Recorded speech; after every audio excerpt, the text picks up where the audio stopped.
हो गया है कि बीजेपी और डॉक्टर जफर की जो टीम है वो मिल के कौंसिल बनाएंगे। 22 साल में मेंबर ऑफ पार्लियामेंट लद्दाख ने कुछ नहीं कर पाया। का हिस्सा जो है वो अभी बचे हुए हैं उसका देखिए, वेलकम जो भी करता हूँ मैं भी वेलकम करूँगा, लेकिन मैं तब करूँगा जब पूरी तरह इस कौंसिल के बारे में मुझे जानकारी मिले कि कितना इसको कॉन्स्टिट्यूशनल बैकअप होगा। मिनिस्टर ने एश्योरेंस दिया है, मैं समझता हूँ बहुत जल्दी जो है ये डिस्ट्रिक्ट मिलेगा।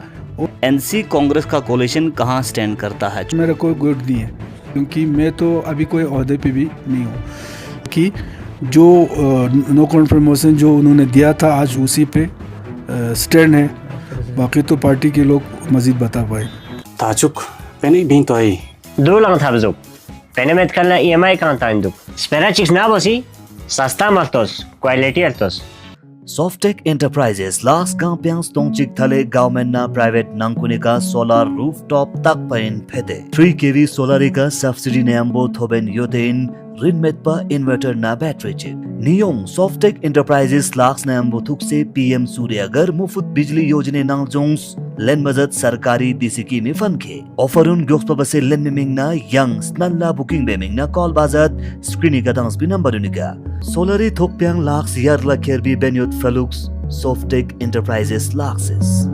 गुलिस्तान न्यूज़ में आप सभी का एक बार फिर खैर मकदम करते हैं। लद्दाख के अंदर सरगर्मियां काफ़ी तेज़ हैं और लद्दाख के अंदर बहुत सारे जो डेवलपमेंट्स हो रहा है, ख़ासकर एडमिनिस्ट्रेटिव सेटअप्स को लेके, और लद्दाख के अंदर सिनेरियो जो हैं वो एब्रप्टली चेंज होते हुए नज़र आ रहे हैं।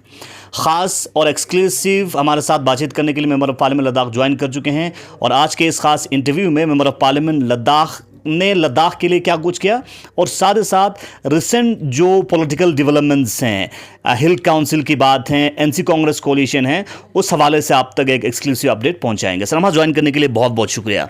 सबसे पहले सर आपसे ये जानना चाहेंगे, बीइंग एन एमपी लगभग 2.5 साल अभी मुकम्मल हो चुका है और लगातार लोगों की तरफ से और कुछ पॉलिटिकल लीडर्स की तरफ से भी लगातार एलिज कर रहे हैं कि 2.5 साल में मेंबर ऑफ पार्लियामेंट लद्दाख ने कुछ नहीं कर पाया। अगर हम एमपी लद्दाख के जो एमपी लेड डैशबोर्ड को देखते हैं तो वहां पे 16 करोड़ जो हैं वो अलॉट किया गया है और 16 करोड़ में से सिर्फ और सिर्फ 60.1 लाख जो है खर्चा हुआ है। दिखाई दे रहे हैं कि 3.7% यूटिलाइजेशन है और जो वर्क कंप्लीशन की बात करें वो जीरो दिखाई दे रहे हैं। तो इस पे आपकी क्या रिएक्शंस हैं? सबसे पहले जो मेरे जो एमपी लेड फंड्स की जहाँ तक बात है, ये सच है कि अभी तक जो मेरे फंड्स है उसमें से अभी बहुत का हिस्सा जो है वो अभी बचे हुए हैं। उसका कारण ये है कि लद्दाख का जो मेरा कॉन्स्टिट्यूंसी ये देश का सबसे बड़ा कॉन्स्टिट्यूंसी है। तकरीबन 60,000 किलोमीटर स्क्वायर किलोमीटर पे मबनी ये कॉन्स्टिट्यूंसी है और जो मेरे पास जो फंड्स है उसको मेरे कोशिश यही है कि उसको एक रेशनलाइज तरीके से, क्योंकि ये पूरे लद्दाख का हक़ है, कोशिश मैं यही कर रहा हूँ कि हर इलाके में जो है इस फंड से कुछ ना कुछ जो है लोगों को मिले। तो आपको पता है पिछले बार मैंने टूर किया था, कुछ हिस्सों में रिसेंटली किया था और कुछ अभी भी बाकी है और मेरे लिए ये ज़रूरी था कि ये जान ले कि ये जो थोड़ा सा जो फंड्स है आपकी ₹5 करोड़ जो है वो एक साल में ये एमपी लेड फंड आता है और इसको प्रायोरिटी वाइज किस सेक्टर में क्या देने की ज़रूरत है उसको भी जानने के लिए मुझे ज़रूरी था। तो ये सारे चीज़ें जानकारी लेने के बाद उसके बाद इस सीज़न के शुरू में मैंने अपना जो बाकी बचे हैं उसको जो प्रायोरिटी मैंने लोगों से लिया था उसका बाज़ाब्ता मेरे पास वो बना हुआ है। तो वो शुरू जब करने जा रहा था उसके बाद तकरीबन 1.5-2 महीना हमारे जो पोर्टल है, क्योंकि आज के डेट में एमपी लेड फंड्स पहले की तरह तो है नहीं, बाज़ाब्ता पोर्टल है, उस पोर्टल पे आपको चढ़ाना है तो एक बच्चा भी जो है वो देख सकते हैं, पता कर सकते हैं कि एमपी का फंड्स कहाँ जा रहा है, कैसे जा रहा है, कितना कर रहा है। तो मेरा पोर्टल में कुछ जनरली पूरे एमपीज़ के लिए एक पोर्टल जो है कम से कम 1.5-2 महीना वो बंद रहा। उसकी वजह से भी ये इस सीज़न में थोड़ा डिले हुआ। लेकिन आज की डेट में कहाँ क्या देना है वो बाज़ाब्ता मेरे पास मेरे वो बना हुआ है और शुरू भी किया है। तो इसमें कोई ये नहीं है कि अगले आने वाले 1-2 महीने में तो मेरा जितने भी फंड्स मेरे पास जमा हुए हैं वो सारे यूटिलाइज भी हो जाएंगे और इंशाल्लाह उसको उस पर वर्क भी जो है वो हो जाएंगे इंशाल्लाह। तो ये कोई बड़ा इशू नहीं है क्योंकि जो एमपी लेड फंड जो भी आता है उसको हमने यूटिलाइज तो करना है लोगों को, लेकिन ये है कि एक सही तरीके से सही जगह पर सही लोगों तक ये पहुंचे उसको थोड़ा हम इंश्योर करने की कोशिश कर रहा हूँ। चलिए सर, इस पे एक बार फिर आएंगे। इससे पहले एक रिएक्शन आपसे जानना चाहेंगे। जिस तरह से रिसेंटली कल ही चीफ सेक्रेटरी लद्दाख ने लद्दाख में जितने भी डिस्ट्रिक्ट्स बने हैं सभी के लिए लद्दाख ऑटोनोमस हिल डेवलपमेंट काउंसिल का अनाउंसमेंट किया है। इस पे आपके किस तरह के रिएक्शन हैं, चूँकि जिन जिन जगहों के लिए किया है वहाँ पे लोग इसको वेलकम करते हुए दिखाई दे रहे हैं? देखिए, कल अनाउंस हो गया और इस अनाउंसमेंट से कई दिन पहले ये जो इश्यूज़ पूरे लद्दाख में मेरे ख्याल से मीडिया के ज़रिए लोगों में एक बहस का एक ये बना हुआ था। कारण यही था कि पिछले 5-6 सालों से जिस तरीके से लद्दाख के आवाम केडीए और एपेक्स के बैनर तले हम एक स्ट्रगल एक तरीके से हम कोशिश कर रहे थे कि लद्दाख में एक ऐसा डेमोक्रेटिक सेटअप हमें मिले जो कम से कम कुछ न सही एट पार एक लेजिस्लेचर एक सेटअप हो। और हमारा तो डिमांड ही रहा है कि हमको स्टेटहुड और 6 शेड्यूल के अंदर हमें ये डेमोक्रेटिक सेटअप और कॉन्स्टिट्यूशनल सेफगार्ड हमें दिया जाए। कारगिल लाख सिनेमासून लजरना 3 kV on grid solar roof टॉबी ऑफर योतेन गावांग 1,35,000 सब्सिडियोत दुना नेट कॉस्टपू 64,000 यंग पावर बैकअप इफिला मुफुत बैटरी ना इन्वर्टर चिक थोप चैन यंग यंता पेने पूरा बिंगचा मेदना EMI चो से किस्ती कंस कामांग चैन इंस्टॉल बसिर गैपना लोसुम सकपेक सर्विसेज थोप चैन ऑफर न्यून्योत जल्द से जल्द दिन बरुनिका प्री बुकिंग बाजर 9906026632 8899182256। लेकिन 5-6 साल हम स्ट्रगल करने के बाद गवर्नमेंट ऑफ इंडिया के साथ बातचीत भी कई दौर के चले। उस बातचीत का निचोड़ जो बोले या नतीजा बोले, कम से कम एक कंसेंसस पे हम लोग आए थे कि भाई फ़िलहाल के लिए हम 6 शेड्यूल को तो गवर्नमेंट ने शुरू से ही रिजेक्ट कर दिया कि हम ये नहीं रह सकते। लेकिन हमारा मकसद ये नहीं था कि हम सिर्फ गवर्नमेंट के साथ एक मुद्दे को लेकर हम लड़ते रहे, टकराव करते रहे। हमारा मकसद ये था कि हमें एक ऐसा कॉन्स्टिट्यूशनल सेफगार्ड मिले जहाँ पे हमारे लैंड, कल्चर, हमारे हर चीज़ तहफ़्फ़ुज़ रहे। तो स्टेटहुड या लेजिस्लेचर के बात पे हम लोग अड़े थे क्योंकि डेमोक्रेटिक सेटअप जो हमारे कॉन्स्टिट्यूशन में है वो तो यही है सिर्फ।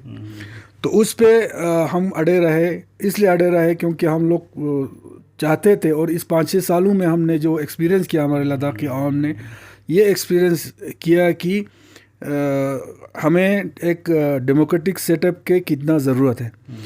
तो अल्टीमेटली गवर्नमेंट के साथ एक कंसेंसस बना। वहाँ पे ये बात निकल के आया कि फ़िलहाल के लिए, क्योंकि लद्दाख के पास अपना बजट ख़ासकर कम से कम जो रेवेन्यू बजट जो है वो लद्दाख से ही निकाले, उस हद तक अभी लद्दाख उस अपने पाँव पे खड़ा नहीं है।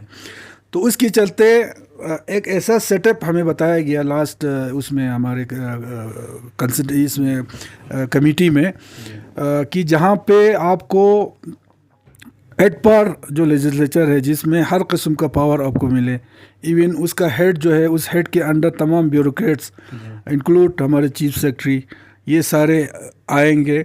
और इस तरह का एक पावरफुल एक सेटअप के बारे में हमें बताया गया जिस पे कंसेंसस बन गया। एपेक्स केडीए हो या वहाँ पे जो भी लीडरशिप हो लद्दाख के और गवर्नमेंट के बीच में एक कंसेंसस बन गया। तो फिर ठीक है, 371 में हमको ए से लेके जे तक में जो भी अच्छे जो सेफगार्ड है पॉइंट्स है उसको सबको मिला के लद्दाख को एक अच्छा सा एक कॉन्स्टिट्यूशनल सेफगार्ड देंगे और साथ में ये जो एट पार जो लेजिस्लेचर है ये सेटअप आपको दे देंगे। लेकिन उसमें एक चीज़ ये था कि उसमें एक बात निकला था कि भाई हमें डिस्ट्रिक्ट काउंसिल पे भी हमें सोचना चाहिए। लेकिन वहाँ पे हालांकि उस वक़्त केडी और एपेक्स का जो मीटिंग था उसमें वो ये बात ज़ोरदार तरीके से वहाँ पे नहीं चला था, लेकिन मिनट्स में आया था, जो जिस मिनट्स को हमने नहीं माना था उसमें आया था। लेकिन उसमें भी ऑटोनोमस डिस्ट्रिक्ट काउंसिल है। ऑटोनोमस डिस्ट्रिक्ट काउंसिल वो है जो आपका 6 शेड्यूल के अंडर ये है उसको, तो वो लिखा था। लेकिन उसमें भी जब लेह में जो केडीए और एपेक्स और हमारे एमएचए और हमारे यूटी एडमिनिस्ट्रेशन के साथ जो मीटिंग हुए, जहाँ पे मिनट्स पे कंसेंसस बने, साइन हुए, जिसमें हमारे लेह से लीडरशिप भी थे, तुस्तान साहब थे, टशी गलसन साहब भी थे, उसमें डिस्कशन होने के बाद कुछ सवालात वो मुझे दोहराने की ज़रूरत नहीं है, सज्जाद साहब ने तफसीलन बताया है, दोरजे साहब ने उस मिनट्स में नहीं आया, बताया है, तो उस मिनट्स में नहीं रखा, नहीं रहा। लेकिन अभी सर जिस तरह से जो यूटी लेवल लेजिस्लेटिव बॉडी है वो तो प्रपोज्ड हैं, उसके ऊपर भी डिस्कशन होना है, डिसीजन लेना है, लेकिन उससे पहले LHDCs जो है वो अनाउंस कर लिया गया है। खदशात उसी में है कि आज जो अनाउंस किया गया है वो LHDC के नाम पे अनाउंस किया है। जहां मिनट्स में आपने ऑटोनोमस डिस्ट्रिक्ट काउंसिल लिखा था वो चीज़ आज ख़त्म हो गया। अब LHDC के जो एक्ट है उसी के अंदर जो एक ये है, उसी क्लॉज है, उसके हिसाब से ये जो अनाउंसमेंट किया गया है। हम कभी ख़िलाफ़ नहीं है, ज़ाती तौर पर मैं भी नहीं है, केडीए भी नहीं होगा, एपेक्स नहीं होगा कि हमारे डिस्ट्रिक्ट लेवल पे जो है वो उनको संगठन करने का जो भी ये हो।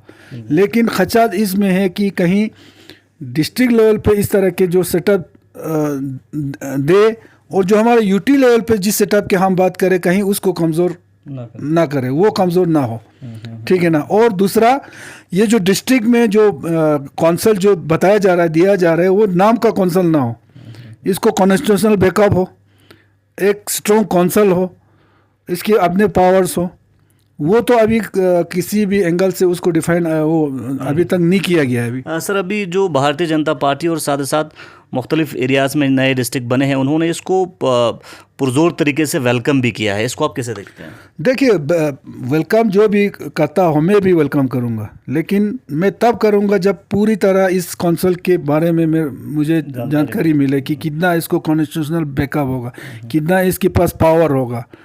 क्योंकि मैं समझता हूँ, ठीक है, हर जगह कौंसिल, मिसाल अभी छोटे छोटे डिस्ट्रिक्ट दिया हुआ है, तो एक छोटे जगह में इस तरह का कौंसिल, एक स्ट्रॉन्ग और पावरफुल कौंसिल किस तरह बनाए, ये मुझे अपने आप में ये मेरा एक सवाल है। चलिए सर, जिस तरह से हम डिस्ट्रिक्ट्स की अगर हम बात करें तो ज़रा के हवाले से इस तरह की खबर आ रही है कि करगिल रीजन में भी एक डिस्ट्रिक्ट जल्द से जल्द दे सकता है, तो इस हवाले से कुछ अपडेट हैं, कुछ जानकारी आप तक पहुंचा है? शुरू से जब से ये डिस्ट्रिक्ट अनाउंस हुआ है, हर कोई अपने लेवल पे, चाहे हमारे काउंसिल लेवल पे हो, चाहे मेरे लेवल पे हो, या हमारे बाकी ये हो उसकी लेवल पे, हम लोग ज़ोरदार तरीके से हमारे करगिल के साथ जो नाइंसाफ़ी हुआ है उसके लिए हमने आवाज़ उठाते रहे। लेकिन पिछले 1.5 साल से मैं अगर आपको बताऊं, MHA even honourable home minister साहब ने भी ये इन प्रिंसिपल ये माना था कि ये जेन्युइन डिमांड है और इस डिमांड को हम एड्रेस ज़रूर करेंगे वक़्त आने पर। ये वादा भी है, और मैं समझता हूँ इस वादे के हिसाब से कम अगर एक डिस्ट्रिक्ट मिलता है तो एरिया और पॉपुलेशन के हिसाब से ऑब्वियसली हमारे सांकुसूर इलाका ये जेन्युइन उनका ये डिमांड है। अदरवाइज़ हमारे 2 इसका डिमांड है, सकरचिकतन शरगोल और सांकुसूर इलाका। लेकिन जहाँ भी मिलता हो, एक भी मिले, अगर सपोज सांकुसूर इलाकों को एक डिस्ट्रिक्ट मिलता है तो जो बाकी रेस्ट जो बचा है ना, उनके लिए भी तो नया डिस्ट्रिक्ट मिल गया ना। इतने बड़े बोझ में से कुछ हिस्सा जब अलग हो जाए तो जो दूसरा है नाम ही रहेगा, लेकिन उनके लिए भी डिस्ट्रिक्ट मिल गया ना, तो इसमें किसी का कोई ये नहीं होगा। लेकिन मेरा कहना ये है कि एक डिस्ट्रिक्ट तो ज़रूर देना होगा, और मैं आपको यकीन के साथ कहता हूँ जिस तरीके से MHA ने, होम मिनिस्टर ने एश्योरेंस दिया है, मैं समझता हूँ बहुत जल्दी जो है ये डिस्ट्रिक्ट मिलेगा। और ये डिस्ट्रिक्ट आज की बात नहीं है, जब से ये इशू उठाया है हमें ये यकीन दहानी मिला है हर जगह से कि ये जेन्युइन डिमांड है, इसको एड्रेस किया जाएगा और करना है। ये डिस्ट्रिक्ट तो मिलना ही मिलना है। लेकिन मैं कहना भूल गया, ले में जो मीटिंग हुआ तो उसमें 2 क्वेश्चन था। एक क्वेश्चन तो सज्जाद साहब ने दोनों क्वेश्चन बताया ना। एक तो मेरा भी यही था कि भाई हमको डिस्ट्रिक्ट काउंसिल के हम खिलाफ नहीं है, लेकिन जब तक डिस्ट्रिक्ट जो दिया गया उसमें रेशनलाइज नहीं किया जाए, तो आज तो अगर ये Kargil district as it is रहता है तो इसके साथ कितना बड़ा नाइंसाफ़ी है कि नहीं। तो ये है कि एक तो डिस्ट्रिक्ट मिलना चाहिए और मिलना ही है। ये एश्योरेंस हर जगह पर हर प्लेटफॉर्म पे हमें मिला है। तो मुझे लगता है सितंबर अक्टूबर तक जो है वो डिस्ट्रिक्ट मिलना चाहिए। सर, जिस तरह से कल काफ़ी लंबे अरसे के बाद जनरल काउंसिल मीटिंग हुआ, चूँकि इससे पहले कांग्रेस और एनसी के कुछ काउंसलर्स ने नो कॉन्फिडेंस मोशन मूव किया था फ्लोर टेस्ट के लिए, और कल जो है कैपेक्स बजट फुल मेजॉरिटी के साथ भारतीय जनता पार्टी के समर्थन से जो है बजट पास हुआ, और अब सभी की नज़र हिल काउंसिल पे हैं। तो उस हवाले से आप क्या कहना चाहेंगे? इस वक्त जो है एनसी कांग्रेस का कोलिशन कहाँ स्टैंड करता है? चूँकि नेशनल कॉन्फ्रेंस में 2 जो है गुट हमें दिखाई दे रहे हैं, एक आपके साथ, एक डॉक्टर जाफर के साथ। देखिए, सबसे पहले तो मैं ये बताऊं, गुड का मुझे पता नहीं है, और मेरा गुड अगर बताया जा रहा है, मेरा कोई गुड नहीं है, क्योंकि ये नेशनल कॉन्फ्रेंस जो हाईकमांड है, जो हाईकमांड के साथ जो बचा है वो एनसी पार्टी होना चाहिए मेरे ख्याल से, क्योंकि मैं तो अभी कोई ओहदे पे भी नहीं हूँ। लेकिन ये है कि जो प्लान का जो मीटिंग है, ये भी बहुत टाइम पे होना था। ये बदकिस्मती की बात है, मैं आपके माध्यम से बोलना चाहता हूँ हमारे यूटी एडमिनिस्ट्रेशन का, कि एज़ पर एक्ट जो है वो वक़्त पे, अगर जो नो कॉन्फ्रेंस मोशन जब दिया गया था उस पे वक़्त पे अगर ये लोग एज़ पर एक्ट काम करता तो ये सारे मसाइल जो है ये हल होके आज तो प्लान मीटिंग होके ये ख़त्म भी हो जाता। लेकिन देर हुआ। इस देर होने के वजह से काफ़ी प्रेशर जो है हर पार्टी पे आए थे। इवन हमारे मोहतरम सदर मोहतरम जो शेख नाज़िर अल महदी साहब ने जब लोगों का ये परेशानी देखा, उन्होंने भी अपना फ़राइज़ समझ के, आपको पता है हमारे कुछ काउंसलरों के साथ भी उनका मीटिंग हुआ था। तो उसके बाद जितने भी जो एनसी साइड में जो काउंसलर्स जो बचे हैं, 4-5 मसले हैं, तो उन्होंने भी ये महसूस किया कि भाई ये जो प्लान का मीटिंग है ये होना चाहिए। तो उन्होंने फिर लास्ट में डिसाइड किया कि जो मीटिंग के लिए जो डेट निकाला गया था उसमें शामिल होके जो है इस मीटिंग को कामयाब कराएंगे। तो आपको पता है कल हम लोग सब थे वहाँ पे, चाहे बीजेपी हो, चाहे ये नेशनल कॉन्फ्रेंस के जो जितने भी काउंसलर हो, चाहे इस साइड का हो चाहे उस साइड का हो। तो ये एक चीज़ ये था कि क्योंकि सीज़न भी निकल रहा था, तो इन काउंसलर्स के ऊपर भी बड़ा ये इनको भी परेशानी थी, लोगों का काम का डेवलपमेंटल इश्यूज थे। तो जो 5 काउंसलर जो एनसी के साथ थे उन्होंने डिसाइड किया भाई हमको ये प्लान मीटिंग थ्रू करना चाहिए। तो कल हो गया।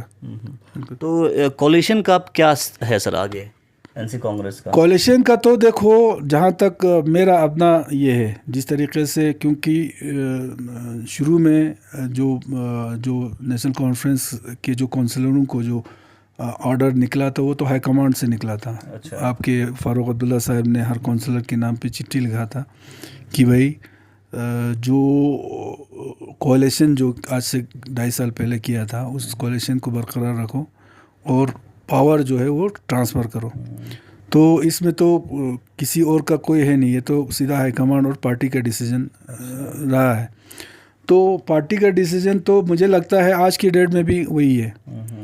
लेकिन ग्राउंड पे सिनेरियो अलग है। ग्राउंड पे सिनेरियो मतलब पार्टी को मानेगा, पार्टी के जो ऑर्डर को जो मानेगा, जो भी मानेगा, आज 5 हो 6 हो जितने भी काउंसलर हो, अब तो ये प्योरली काउंसलर्स के ऊपर डिपेंड है। तो पार्टी के साथ अगर कोई जितने भी काउंसलर्स हो उनके लिए मुझे लगता है कि जो नो कॉन्फिडेंस मोशन जो उन्होंने दिया था आज उसी पे स्टैंड है और कांग्रेस के साथ कोalition में है। तो आगे भी जो भी सिनेरियो होगा वो पार्टी हाईकमांड जो है वो इसमें और मज़ीद ये दे सकते हैं वहाँ से, बाकी तो पार्टी के लोग मज़ीद बता पाएंगे। सर कल जब हम डॉक्टर जाफ़र साहब से इंटरेक्ट कर रहे थे कि उनका कहना है कि अब डॉक्टर जाफ़र साहब के साथ जो है फुल मेजॉरिटी है और नेशनल कॉन्फ्रेंस ने भारतीय जनता पार्टी ने अनकंडीशनल जो है सपोर्ट किया है और काउंसिल जैसे था वैसे रहेगा। नहीं, वो तो बीजेपी, वो तो जाहिर है, अब तो जाहिर हो गया है कि बीजेपी और डॉक्टर जाफ़र की जो टीम है वो मिल के कौंसल बनाएंगे, ठीक है ना। अब इसमें ये है कि जो बाकी जो नो कॉन्फिडेंस मोशन जो दिए थे 16 लोगों ने, तो वो लोग भी तो अपने जगह पर स्टैंड है, लेकिन ये है कि डिपेंड ये है कि यूटी एडमिनिस्ट्रेशन का इसमें क्या रहेगा, ये डेट निकालता है, कब निकालता है, और जब डेट निकलेगा तब पता चलेगा कि कौन किसके साथ कितना है। तो अगर वो ये जो नो कॉन्फिडेंस मोशन है वो अगर ये हो जाता है तो कंटिन्यू हो जाएगा वो तो बीजेपी और जो डॉक्टर जाफ़र गुट का ये है उनका कौंसल बनेगा। तो उसमें मुझे नहीं लगता है कि नेशनल कॉन्फ्रेंस का जो हाईकमांड है वो इसको मानेगा, वो अपने आप को, मुझे लगता है, क्योंकि बीजेपी के साथ तो नेशनल कॉन्फ्रेंस के पार्टी के हिसाब से तो उनके साथ करना मुश्किल है। तो अब डिपेंड है कि यूटी एडमिनिस्ट्रेशन को जो नो कॉन्फ्रेंस मोशन हम ये दिया हुआ है उस पर क्या उनका रद्दअमल आती है और डेट कब निकालती है कि नहीं निकालती है, ये तो उनके ऊपर डिपेंड है। और अगर नहीं निकालता है तो जो इस साइड में जो कोalition है एनसी कांग्रेस के लोग हैं वो लोग उस पर क्या रिएक्शन करता है, क्या करता है, वो आने वाले दिनों में पता चलेगा। लेकिन ये है कि अगर फ्लोर टेस्ट होता है तो उसमें तो जाहिर हो जाएगा किसके पास कितना है, तो कंटिन्यू अगर ये रहता है तो कंटिन्यू रहेगा। सर आखिर पे बीइंग एन एमपी जो हैं किस तरह की वॉक्स जो हैं लद्दाख के लिए आपने रिकमेंड किया है, ख़ासकर जनरल पर्सपेक्टिव से देखें? उस पे ये मैं आ रहा हूँ। जब मैं पार्लियामेंट्री इलेक्शन जीतने के बाद जब लड़ रहे थे, सबसे बड़ा मुद्दा मेरे लिए, चाहे केडीए और एपेक्स हो, चाहे हमारे आवाम हो, हमारे सामने सबसे बड़ा मुद्दा लद्दाख के इश्यूज़ है। वो इश्यूज़ पे उस इलेक्शन से पहले कहीं ना कहीं बातचीत का सिलसिला जो है वो बिल्कुल बंद हो चुके थे, ठप हो चुके थे। उस बातचीत को दोबारा रिस्टोर करना सबसे मेरा प्रायोरिटी में था। तो उसके बाद उस इश्यूज़ पे जो है वो गवर्नमेंट के साथ किस तरह टेकअप करना है, पार्लियामेंट में इस इश्यूज़ को किस तरह उठाना है, सबसे बड़ा जो हमारे लिए ये मेरे लिए ये था, जिसको मैंने कोशिश यही किया है कि बहुत ही ईमानदारी के साथ, दयानतदारी के साथ जो है इस इशू को हमने जो अरबाब इख्तियार तक भी पहुंचाया, पार्लियामेंट में भी हो, और बातचीत का सिलसिला भी शुरू हुआ। और आज न सिर्फ शुरू हुआ कि अगर जो मिनट्स जो जिस पे साइन हुआ है उसके हिसाब से चलता है तो एक बहुत बड़ा जो लद्दाख का इशू है, जो फ्यूचरिस्टिक इशू है, जो हमारे जनरेशन टू जनरेशन का हमारा मसला है, इस मसले का अगर कोई हल होता है, हालांकि इतना भी है उस मिनट्स में लिखा है कि ये अगर स्ट्रॉन्ग सेटअप आएगा और आने वाले 10 साल, 5 साल, 10 साल, 15 साल, 20 सालों में ये महसूस हो जाएगा कि लद्दाख अपने पाँव पे खड़ा हो, मतलब वो जो बजट, जो रेवेन्यू एक बजट है, उस हद तक हम अपने आप लद्दाख में उसको ये कर सकते हैं। तो ये भी हमसे वादा किया गया कि उस समय में लेजिस्लेचर जो है हम देगा। तो ये एक लॉन्ग पेंडिंग और फ्यूचरिस्टिक एक हमारा मुद्दा एक ये हो गया।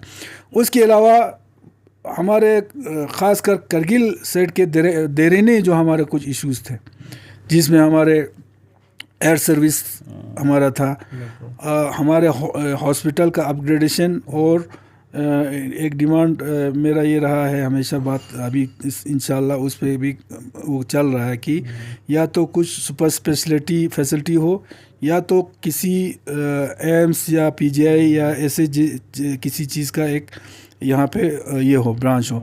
तो ये है। उसके अलावा हमारा पानीघर पहलगाम रोड का मसला है, इसको काफ़ी हद तक मैंने आगे तक पहुँचाया है इंशाल्लाह। हमारे जो अभी द्रास से फानूना वाला टनल है उस पे है, और 2 चीज़ों के लिए मैं लगा हूँ अभी तक, अभी बीच में है, अभी किसी उस पर नहीं पहुँचा है। वो मेरा ये है कि हमारा जो ड्राउट एरिया से करगिल के ख़ासकर सोत इलाका है, इस इलाके में मैंने ऑनरेबल एलजी साहब से भी कई बार ये बात किया। इंशाल्लाह वादा मुझे किया एलजी साहब ने, जब करगिल का दौरा करेंगे तो सोत इलाके जैसे एरियाज़ में ये ख़ुद भी जाएंगे, वहाँ पे एक अच्छा सर्वे करके जो है पूरे सोत इलाके और इसकी जैसे जो ड्राउट एरिया है इनको किस तरह हम पानी पहुँचाएँ, उस पर एक प्रोजेक्ट बनाएँ। और एक प्रोजेक्ट में कोशिश कर रहा हूँ अभी, हमारे जो सांको साइड से एक कनाल लाए जो कि यहाँ के गोंगवा करगिल से लेके उधर तक एक पहुँचा है। तो ऐसे बड़े प्रोजेक्ट्स पे मैं काम कर रहा हूँ। तो मुझे उम्मीद है धीरे धीरे जो है एक एयर सर्विस के उस पे तो मैं इतना तक तो कामयाब हो गया हूँ कि इसमें आज MHA भी इसमें अब वो लेने लगे, इन्वॉल्व हो गया है। मैं बहुत ही मशकूर हूँ हमारे HM साहब का कि उन्होंने भी अपना, क्योंकि मुझे ये महसूस हुआ कि जब तक अमित शाह जी इसमें अगर इंटरेस्ट ना ले बहुत मुश्किल था, क्योंकि गवर्नमेंट इसमें सीरियस है लेकिन कोई कंपनी तैयार नहीं हो रहा है जहाँ जो कोई एयरक्राफ्ट जो है वो करगिल में उतारे। उसमें पिछले विंटर में मेरा अमित शाह जी से एक बात हुआ था, उसके बाद MHA भी जो है इसमें अभी काम कर रहा है। यहाँ तक भी मुझे बताया गया, प्रॉमिस किया गया कि अगर कुछ फंडिंग वंडिंग का प्रॉब्लम अगर होता है तो MHA जो है उसका ये करेंगे। इसके अलावा जो हमारे जो एयरपोर्ट, नए एयरपोर्ट का मसला है, उसमें मैं बहुत अंदर तक गया। पहले यहाँ पे सर्वे हुआ था, वो सर्वे टेक्निकली उनको बिल्कुल फेल किया, इवन करगिल का भी और ज़ंस्कार का भी, दोनों एयरपोर्ट का। मैं कोशिश अभी ये कर रहा हूँ कि फिर से कम इन दोनों जगहों में सर्वे हो, क्योंकि मैंने उनको ये थोड़ा मोटिवेट करने की कोशिश कर रहा हूँ कि हमारे पास उसके अलावा भी हमारे पास एरिया है, जगह है, तो इंशाल्लाह उसमें हम लगे हैं। इसके अलावा जो भी सेंट्रल स्पॉन्सर स्कीम्स जो पिछले 2 साल में आए हैं, हर स्कीम्स में मैंने कोशिश ये किया है कि, क्योंकि इससे पहले जो शेयर मिलता था वो इतना बराबर ही नहीं मिलता था, लेकिन पिछले साल से जो आप CRF में भी शेयर देखो, हर में देखो बराबर जो है वो शेयर मिल रहा है। ये भी मैं मिनिस्ट्री का बहुत ही शुक्रगुजार हूँ। मैं नितिन गडकरी में शुरू में मिलके मैंने ये इशू उनके सामने में रखा था। तो ये तो एक रूटीन ये है, आपका गवर्नमेंट का स्कीम है, इसमें प्रपोज़ल जाएगा तो उस पर काम बनना है, उन चीज़ों में वो सिलसिला अभी चलता रहा है, ये है। लेकिन लार्ज स्केल पे जो मैं समझता हूँ मेरा काम है वो ये है कि बड़े बड़े जो प्रोजेक्ट्स है जो हमारे दिराने मांग है उन पे हम काम कर रहे हैं, उन पे मैं काम कर रहा हूँ, और एक बहुत ही अच्छा रिस्पांस अभी मुझे मिलने लगे हैं, चाहे वो HM की तरफ से हो।